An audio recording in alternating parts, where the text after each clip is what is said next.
Liderança Integral, o podcast que promove a evolução das pessoas e das organizações. Eu sou a Sabrina Moreira. Eu sou o José Vicente. E eu sou o Paulo Cruz Filho.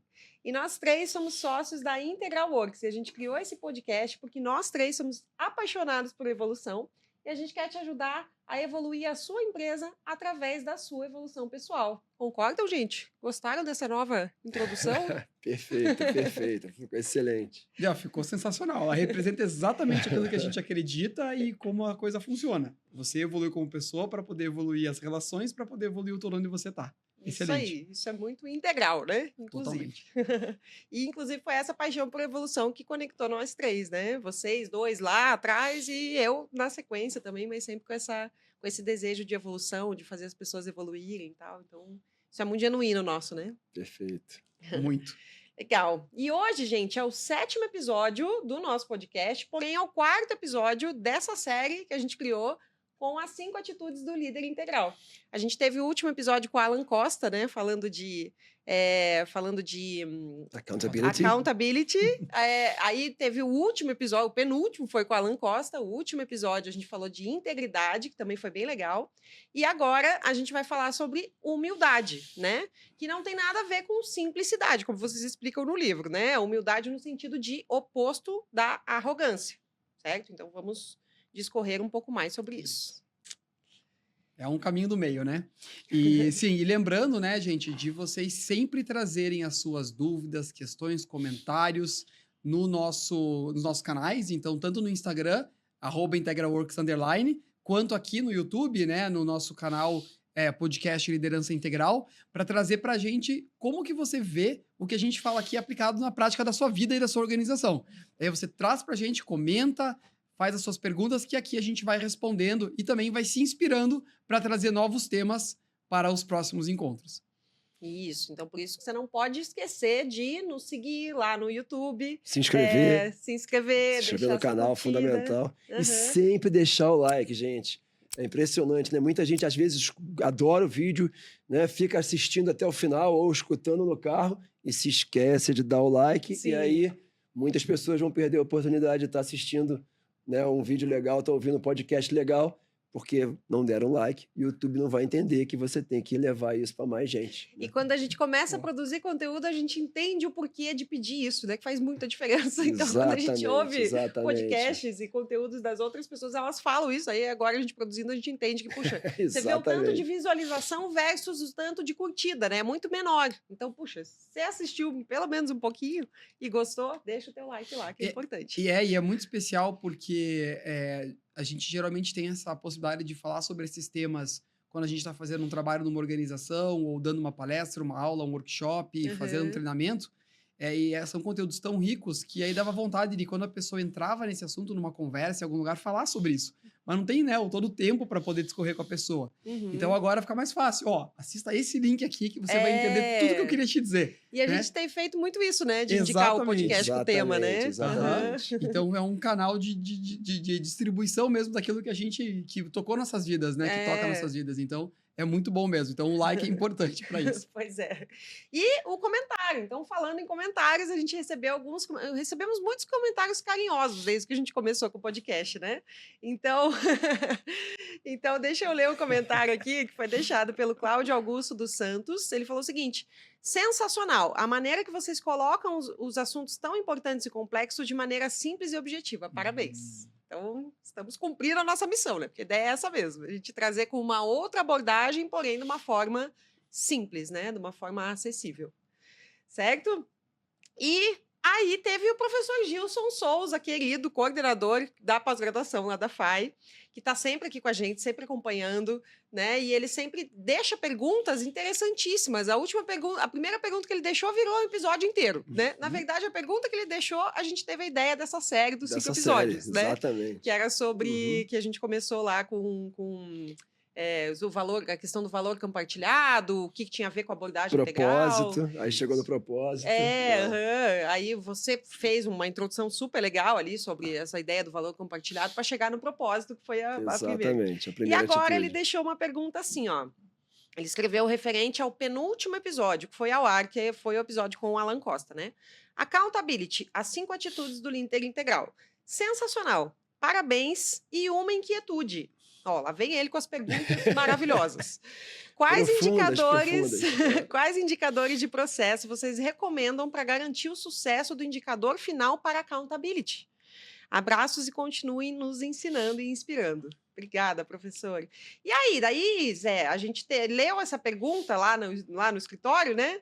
E você já começou a pensar sobre isso. Eu falei, opa, vamos Exato, gravar um conteúdo, vamos gravar um exatamente. vídeo, né? Porque foi muito legal a reflexão. Então, eu queria que você trouxesse um pouquinho. Tá lá no Instagram, @integralworks_, o vídeo ali de 3 minutos, sei lá, que o Zé fez respondendo essa pergunta. Mas traz um pouquinho pra gente, Zé.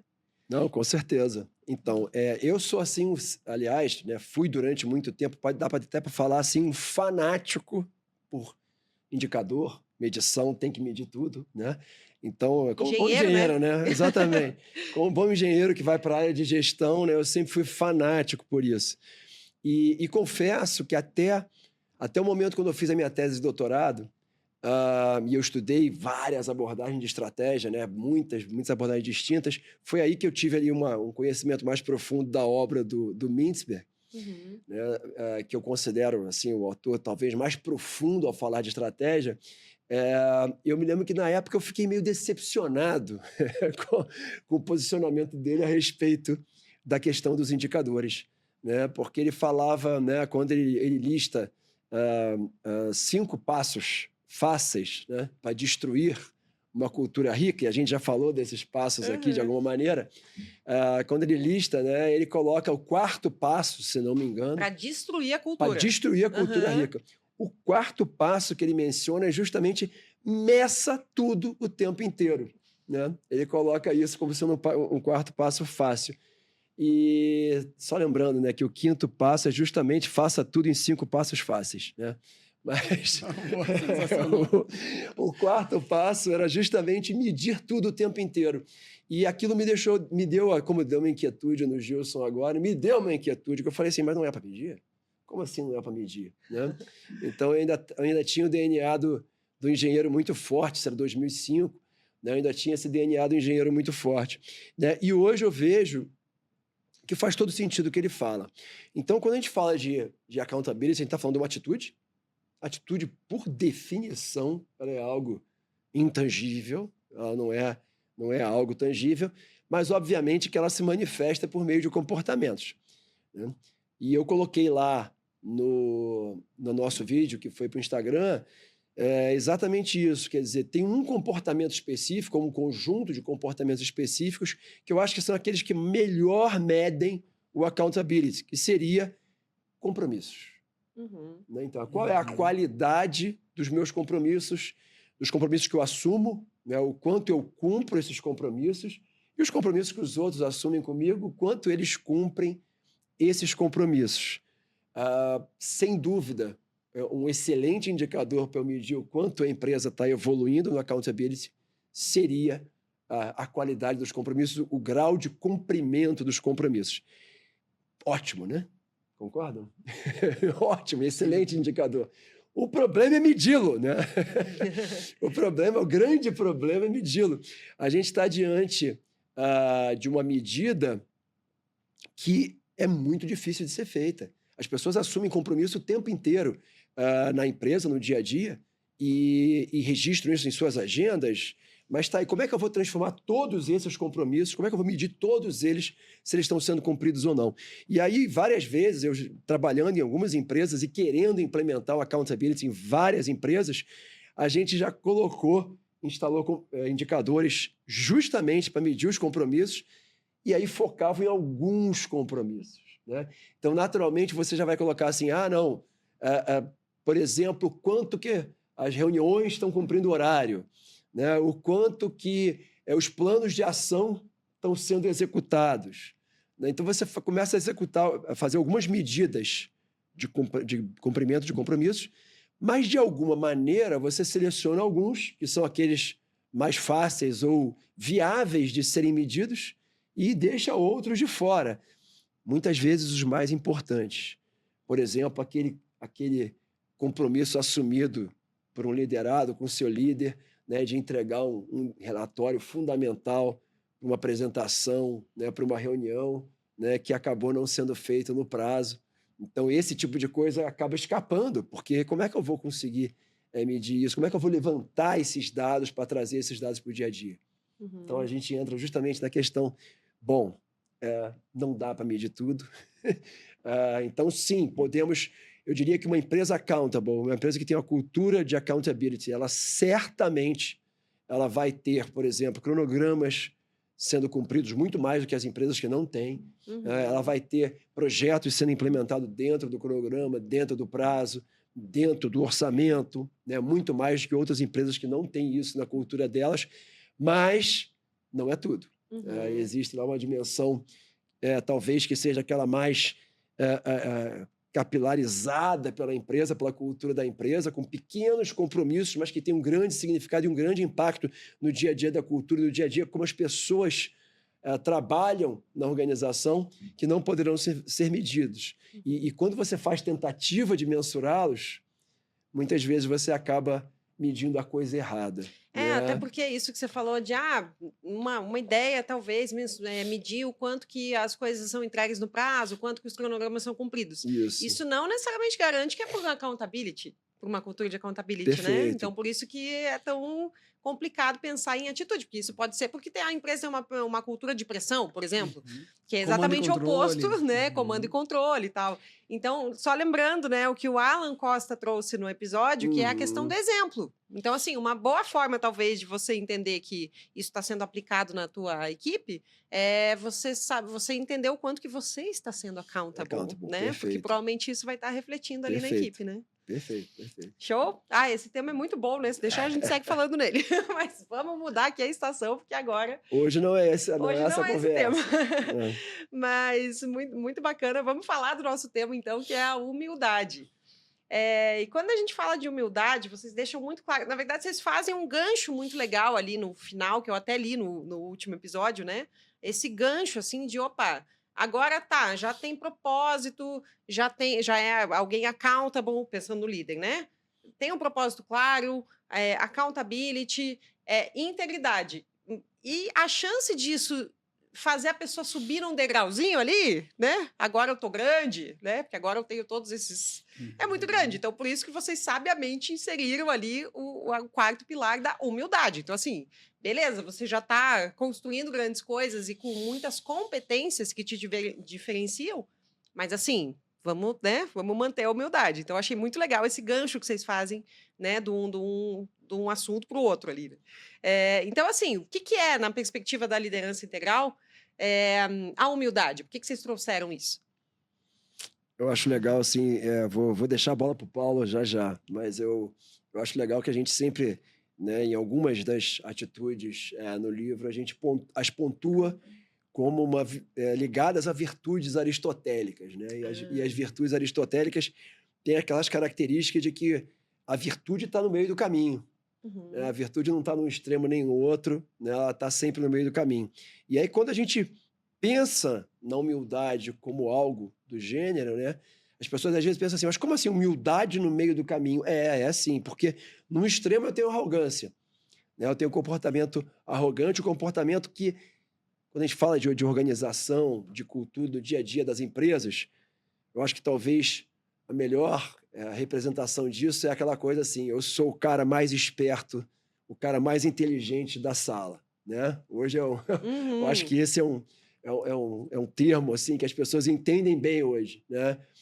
Então, o arrogante é o cara que é o cara mais inteligente da sala. Ele entra na reunião como o cara mais inteligente da reunião, né? Então, essa é a postura da arrogância. No outro extremo, a gente tem aquela coisa da submissão, né? Você falou simplicidade. Eu iria até usar um termo mais, assim, forte, né? Submissão. Né? Eu não me posiciono, eu acho que minhas opiniões e meus pontos de vista todos não valem a pena, não valem o esforço de eu argumentar, de eu debater, de eu defendê-los. Né? Então, eu simplesmente me submeto, né? Eu sou submisso à opinião dos outros, né? À colocação dos outros. Então, esse é o outro extremo. Então, a humildade, na verdade, ela está no meio do caminho. Ela está entre essa arrogância, essa postura de ser o cara mais inteligente da sala, né? E no outro extremo, né, ser a pessoa que não tem opinião, ou que pode até ter opinião, mas acha que as suas opiniões não valem a pena a argumentação, né? Não vale a pena a discussão, não vale a pena o debate para tentar impô-las ou discutir com as outras pessoas. Então, eu acho que aí a gente fica no meio do caminho, né? Na ideia de que seria aí a humildade uma virtude aristotélica, estando aí no meio do caminho. Boa, e é interessante porque no contexto corporativo, o que a gente vê muito, né, como desafio dos líderes, de muitos, a gente vê isso se repetindo bastante. São pessoas que não conseguem se posicionar, né? Não tem aquela força de se colocar na hora que precisa, de trazer o assunto, justamente porque acha que não tem toda a informação, porque, né, não tem relevância, por vários motivos. E aí é interessante, porque daí você comenta com a pessoa, bom, então você não se posiciona, então vamos desenvolver a humildade. E aí fica uma coisa meio, não, mas peraí, É o contrário. deu tilt aqui. Aham. Como é que eu tenho que ser mais humilde? Mas é justamente porque a humildade está no meio do caminho. Porque a gente olha muito para arrogância e volta para a humildade, né? Mas é a humildade nesse sentido de você entender que ninguém tem toda a verdade, que ninguém tem todas as respostas e que você, ao contrário do que talvez você possa estar pensando, por algum motivo, que seja ele uma crença, um trauma ou mesmo um hábito de não se posicionar, achando que você tem menos valor do que os outros, não, seja humilde o suficiente para saber que sim, você tem um valor muito grande, você tem um valor enorme, com base no seu background, em tudo que você construiu até hoje. Então, é ser humilde também nesse sentido, porque é muito comum a gente olhar para os nossos defeitos. É mais fácil, né? Às vezes é mais confortável olhar para os defeitos do que para muitas pessoas, né? Do que para os seus pontos positivos. Então, é ser humilde o suficiente para saber, sim, você tem defeitos como todo mundo e você tem virtudes como todo mundo. Então, é isso que é importante entender, da humildade no caminho do meio, porque vai para os dois lados. Né? E a humildade ela precisa também vir acompanhada de uma veracidade, né? Que é o que a gente vai ver no próximo capítulo, porque senão vira falsa modéstia também, né? Aquela postura de tentar ser humilde. Na verdade, o cara entra na sala se achando o melhor, mas aí ele tenta deliberadamente não mostrar que ele está achando ele, mas na verdade ele está, né? Então realmente precisa, para não ser falsa, essa falsa modéstia não é a verdadeira humildade, né? Então, Com certeza. E esse cara, você vai conseguir distinguir esse tipo de falsa modéstia, de falsa humildade aí, né? Claramente pelo comportamento de escuta dessa pessoa. boa. Né? Porque essa pessoa, claramente, ela vai tender a dizer que não, mas na hora que os outros forem colocar a sua opinião, ela certamente não vai estar escutando de forma ativa essa opinião dos outros. Porque no fundo, ela sabe que a dela é melhor. Ela sabe, né? Que a dela é a posição melhor, né? É a posição mais consistente, né? É aquele conjunto de opiniões mais consistente em relação àquela questão. Então, esse é um ponto bastante importante. Eu acho que talvez, do mesmo jeito que quem estava falando do accountability, né? E falando que o comportamento que melhor se relaciona, né? Melhor deriva da atitude de accountability seria a qualidade dos seus compromissos que você assume. Eu acredito que, na questão da humildade, o comportamento mais diretamente relacionado é a questão da escuta. Da escuta. Isso, aproveitando que você puxou isso, Zé, no livro vocês falam muito, né, nessa parte da humildade, vocês falam muito justamente sobre a escuta, né? Então, o que muda quando o líder passa a liderar a partir da escuta e da dúvida genuína, né? De escutar de verdade. Vocês falam ali num termo que eu adorei, que é a escuta pobre, né? Que tem gente que presta uma escuta pobre, que é aquela que não de fato está absorvendo os elementos daquela fala, né? Fale um pouquinho sobre isso. Não está presente ali, né? Uhum. É muito interessante falar sobre escuta, porque tem várias abordagens que gostam muito de explorar como a gente escuta, e tem particularmente uma que eu gosto muito, e que torna bem palpável assim a questão da escuta, né? Que são os níveis de escuta.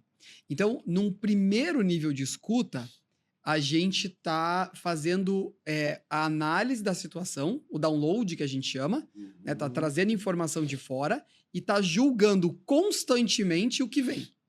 Então, alguém falou algo, alguém comentou, eu vi uma situação, eu vi uma cena, eu vi uma atitude, eu automaticamente já julgo com base no meu critério de valores e crenças e o que eu entendo como deve ser o mundo, e eu já faço o julgamento. Tá certo, tá errado, é Isso. bom, é mal, é melhor ou Você escuta pior. a partir do teu crivo, né? Exatamente. E não, de fato, uma escuta limpa, né? Perfeito. E aí, quando você está Uhum. ativando esse nível de escuta, que obviamente, como somos seres humanos, é um dos mais comuns que a gente aplica no dia a dia, né? Uhum. Inconscientemente você já está ali, até porque é uma questão de defesa.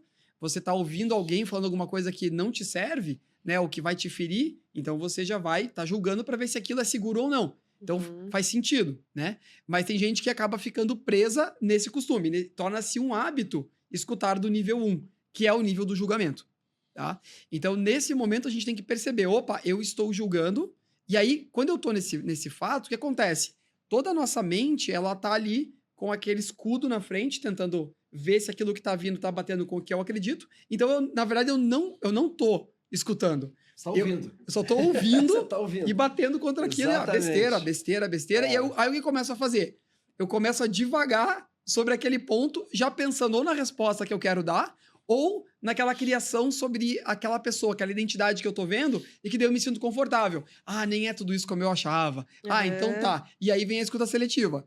O que passa por esse escudo, aí eu, não, então tá bom. Então foi isso que ele falou, foi isso que essa pessoa falou, então tá ótimo. Então, gente, esse é o primeiro nível. Esse é o famoso, né, listen to win, né? Então, assim, eu tô ouvindo para ganhar.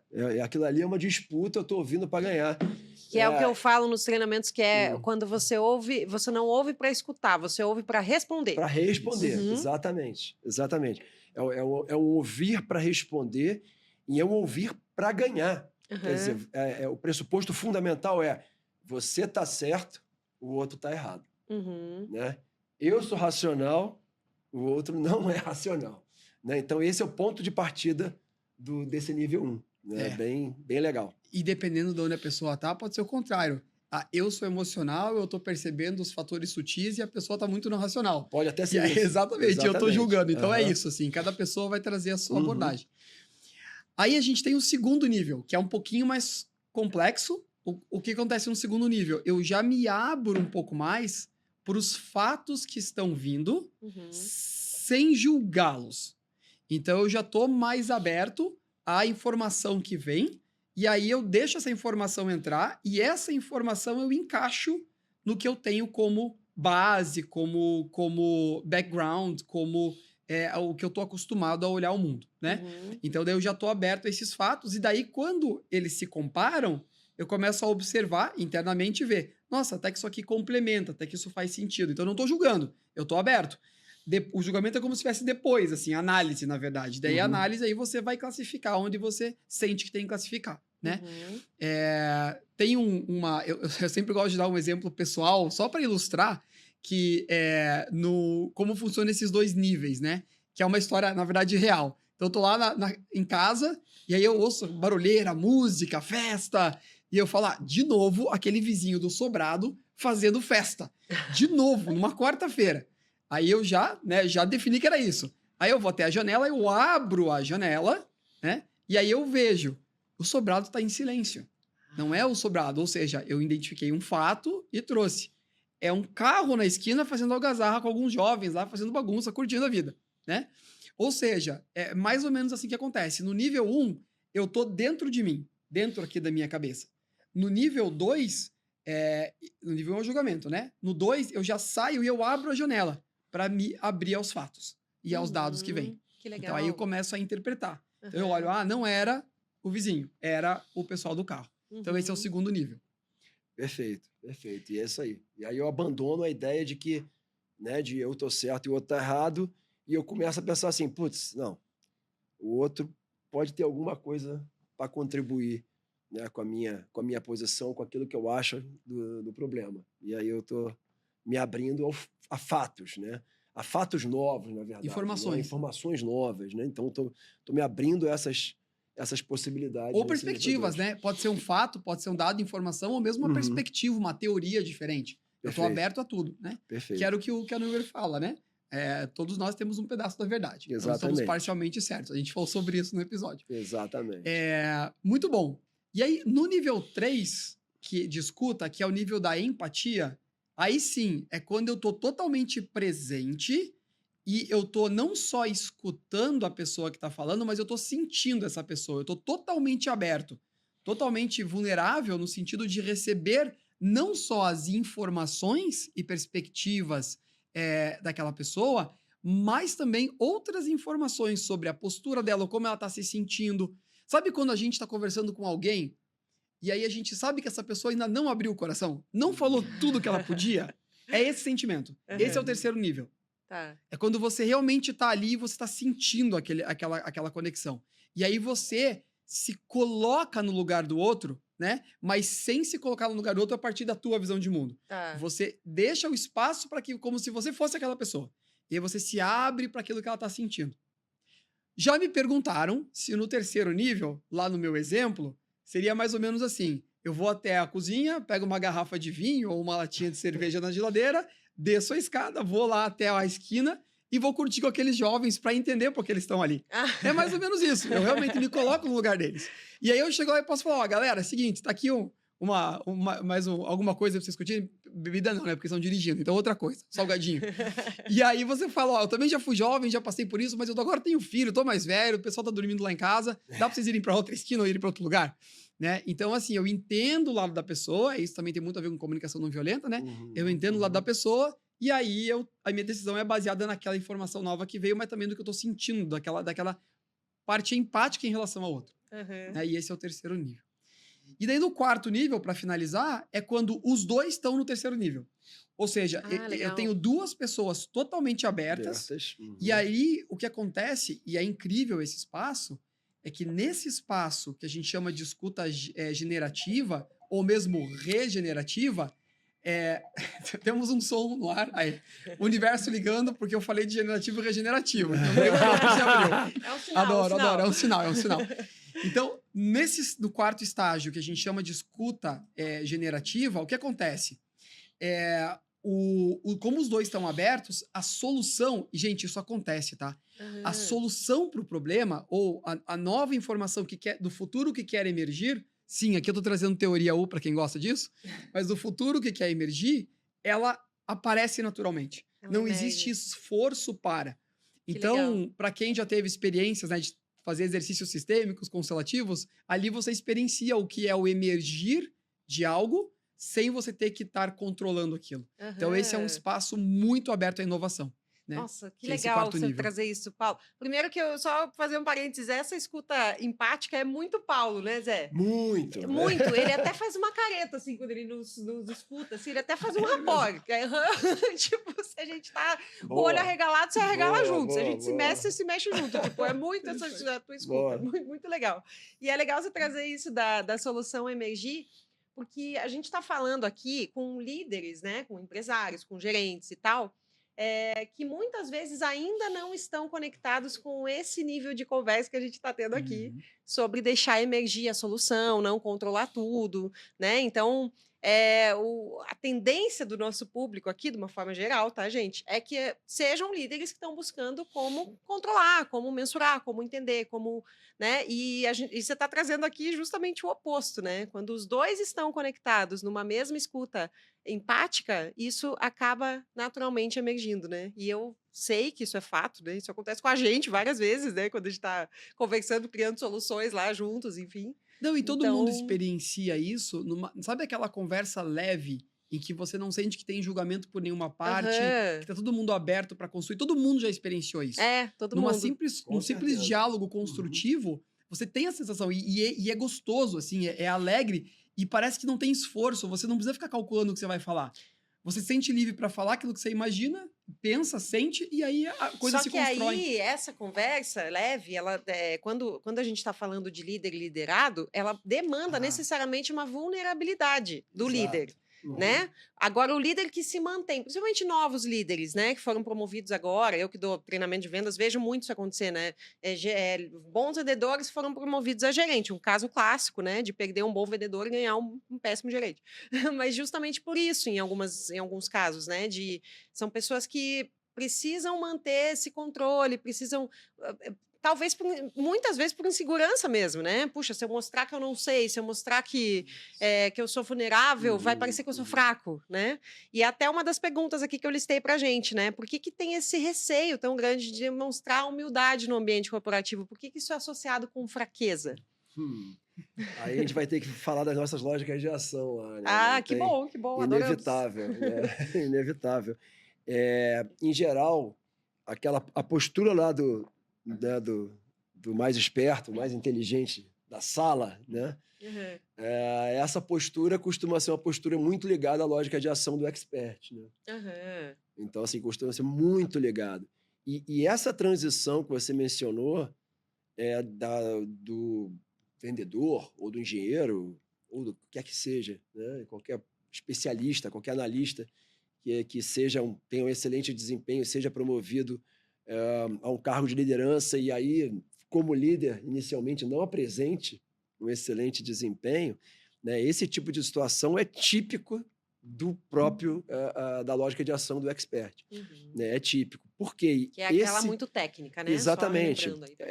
Aí a gente pensa muito também... em técnico, mas pode ser técnico de qualquer área de conhecimento. Sim, Só lembrando que, para quem tem essa curiosidade ou tá pegando o episódio agora, a gente sempre deixa o link sobre a explicação das lógicas de ação. Um resuminho bem fácil. É só clicar ali e ler, aí você já vai entender tudo o que a gente está falando aqui, para quem está pegando a primeira vez. Agora, né? Para quem pegou agora, exatamente.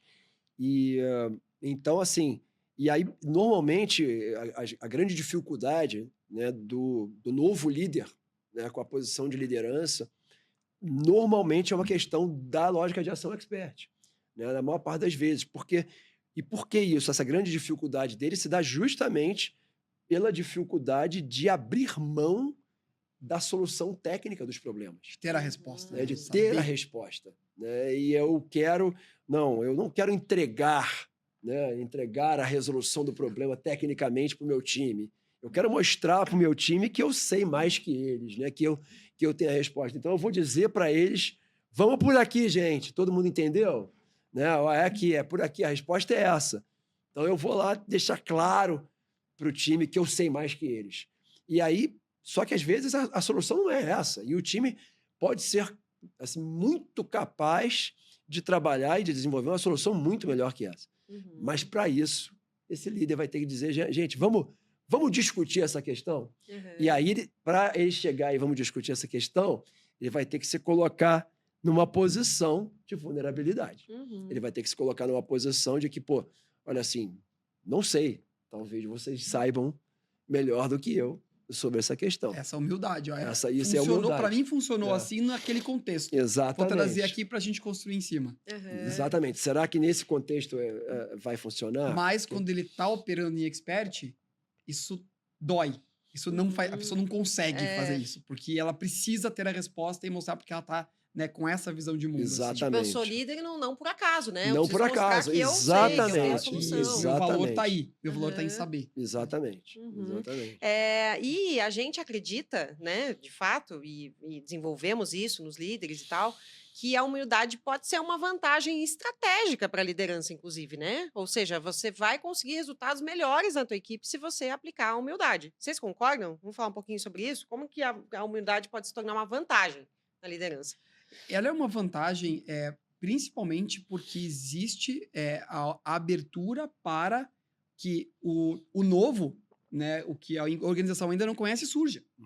Porque quando você não é humilde, ou você é arrogante o suficiente para achar que você tem as respostas, ou não só a pessoa, mas a cultura organizacional. A cultura do ambiente pode ser essa. E aí ninguém tem espaço muito para colocar uma coisa diferente. Ou o contrário, né? Existe uma apatia total de não se pode falar aqui, não se deve gerar conflito aqui, não traga novas ideias, porque isso aí só vai dar confusão. Né? Então, quando a gente traz a humildade realmente nesse sentido como caminho, o meio do caminho, né? Você consegue abrir um campo que nunca foi olhado talvez antes. E, na verdade, abrir isso para todo mundo. Então, você abre para inovação, você abre para melhoria, né? Que tanto se fala e que se acha que melhoria se consegue com expertise, mas não só com expertise. Melhoria se consegue fazendo, talvez, coisas que nunca tinham sido pensadas. E não tem nenhum livro. Uhum. E aí a humildade individual e coletiva vai ajudar nesse processo. Uhum. Esse é um dos aspectos, né? Nossa, perfeito. Exatamente. Eu há muito tempo, né, eu trabalhava bastante com chão de fábrica, né, com organização da produção no chão de fábrica. Isso lá no início da minha carreira, né, como consultor, né, eu tive uma experiência antes da carreira de consultor, né, como coordenador de qualidade, né, em fábrica de gigante de cerveja, né, e tudo isso, né, fazia com que eu fizesse muitos trabalhos, né, de melhoria, né, de resolução de problemas, de PDCA, né? Uhum. E tinha os famosos brainstormings, né? Os famosos brainstormings. E eu percebi ao longo da minha vivência, aí na época, como coordenador, como gestor, eu percebi que as pessoas, na maior parte das vezes, as pessoas ficavam muito inibidas em colocar a opinião delas. Eu via muito claramente isso, especialmente aquelas pessoas, né, que não tinham cargo ali, né, que não eram a pessoa com maior cargo na sala e tal. Então, elas tinham aquela resistência a se abrir e colocar a opinião delas, porque elas achavam que iam ser ridicularizadas, né? E por mais que você falasse, por mais que você enfatizasse, não, a gente quer ouvir todos, não existe opinião ruim, todas as opiniões são valorizadas. Por mais que isso fosse enfatizado 300 vezes, muitas pessoas acabavam não participando efetivamente, ou então participavam para cumprir tabela, traziam uma coisa que sabiam que não ia polemizar, uma coisa que sabiam que não ia tirar ninguém da zona de conforto. E eu com o tempo, desenvolvi uma abordagem que funcionou bastante, tem muito a ver com a teoria U, e que funcionou bastante nesses brainstorms, e tem tudo a ver com a questão de cessar aquela voz do julgamento, né? Cessar essa voz de que eu estou certo e o outro está errado, né? E ela é uma abordagem em que o brainstorming só começa quando cada um dos envolvidos trouxer uma possível causa para o problema na qual ele é o protagonista, ele é o responsável pela causa. Então, ele tem que trazer, né, uma possível causa na qual ele é a causa. Nossa, muito legal isso. Né? A forma de agir dele é a causa. Uhum. E eu vi assim, coisas absurdas acontecendo a partir disso, porque você coloca no holofote, você coloca na luz uma coisa que ninguém ia saber. Simplesmente isso. Era um detalhe, às vezes uma coisa pequena, um detalhe que aquela pessoa, às vezes, até ela colocava, vou colocar isso porque não faz muito sentido. E quando ela colocava e o outro ouvia aquilo e percebia, as coisas se conectavam e fazia todo sentido. Uhum. Então, é muito interessante, porque isso tem tudo a ver com a questão da humildade. Né? Totalmente. Eu ser capaz de chegar e me abrir em termos de vulnerabilidade. Olha, eu acho que eu posso estar contribuindo para esse problema. Eu acho que eu posso ser parte, né, do problema. Né? Eu não quero ser só parte da solução, mas ser parte do problema. Então, eu vi assim, processos muito interessantes assim, avançando por conta disso. Que legal. Sensacional esse insight. Sensacional. Muito bom. Se você voltava alguns minutos para ouvir de novo. Eu ouvi de novo. Achei espetacular. Muito bom. Inspirado na teoria U, né? Inspirado, né, no case, naquele case que o Otto Scharmer desenvolveu, talvez o primeiro case dele, né, com o sistema de saúde da Alemanha. Né? O primeiro grande case dele em que houve uma dinâmica parecida. Então, eu me inspirei nisso em brainstorming. Sim, né? verdade. Para trazer... Muito legal. Nossa, sensacional. Gente, e para a gente caminhar para o finalzinho aqui, se a humildade fosse um músculo da liderança, como que a gente pode fortalecer ao longo do caminho? Excelente, hein? Excelente. Olha, essa eu já pergunta. vou dizer os níveis de escuta e você começar a exercitar só a percepção. Vamos lá, nível 1 da academia. Só a percepção de qual nível você está ativando. Tá. Mas não no momento que você tá bem. Em todos os momentos. Em todos. Principalmente naqueles que você tá furioso, furiosa. E é legal até comparar. O momento que tá bem, eu observo Exato. como Não, eu sem tô dúvida. ouvindo. E o momento que eu tô estressado, eu observo como eu tô ouvindo para ver qual foi a diferença. Totalmente. Porque ao Uhum. trazer a consciência sobre esses elementos, se você fizer isso durante uma semana, você já vai começar a automaticamente perceber quando você tá usando um ou outro, e aí a sua atitude começa a mudar. Uhum. Então, desse pequeno exercício leve, né, você já vai conseguindo construir a base que você precisa para uma mudança muito maior. Então, essa é a minha primeira dica. E para essa dica ser viável e poder acontecer, tem uma coisa muito simples, né? Que é simplesmente, diante de uma situação, você não ser o primeiro a falar. Muito bom. Esse é um hábito que a liderança, normalmente, né, a gente vê muito isso, né, nas lideranças que a gente trabalha com mentoria. Né? Então, pessoal, temos um problema. Né? Então, eu acho que... E aí coloca a sua opinião. Muito. Né? E aí é lógico, metade do turno, pelo Quem menos, não vai falar comigo, mais nada. né? Exatamente. Mais ou menos isso. Se Não, por- eu quero ouvir a opinião de vocês, mas já era. Mas já já era. dei a minha, Exatamente. quero saber quem concorda. Se por acaso ele pensasse um pouco diferente, ele já ia... Não, puta, é melhor ficar quieto. Aham. Né? Então, de repente, eu acho que esse é uma atitude, né, totalmente de humildade, mas que é um treino do dia a dia. Vamos lá, eu quero ouvir vocês. Né, sobre esse mas problema. assim, ó, falando bem francamente, infelizmente, quem precisa desenvolver humildade não sabe que precisa desenvolver humildade. Não tem humildade para perceber. Não tem né? humildade suficiente para perceber que tá sendo arrogante demais. Então, né? aí, escute os sinais, porque os sinais vão aparecer. É por isso que tudo passa pelo autoconhecimento, né, gente? Eu não canso de levantar essa bandeira, sabe? Porque é bem isso, escute os sinais. Talvez você nunca parou para pensar, mas veio alguém e fez alguma piadinha, sabe? Veio alguém e fez um negócio assim. Você tem que ter autoconhecimento, tem que estar atento para falar, opa, peraí, eu nunca tinha pensado. Eu sou arrogante? Eu não acredito. O povo tá falando isso, mas deixa eu pesquisar. Né? Deixa eu investigar aqui em mim. Então, por isso que o autoconhecimento é a base para todas as atitudes, né? Todas as 5 atitudes ali que a gente está falando, nenhuma delas a gente consegue desenvolver sem autoconhecimento.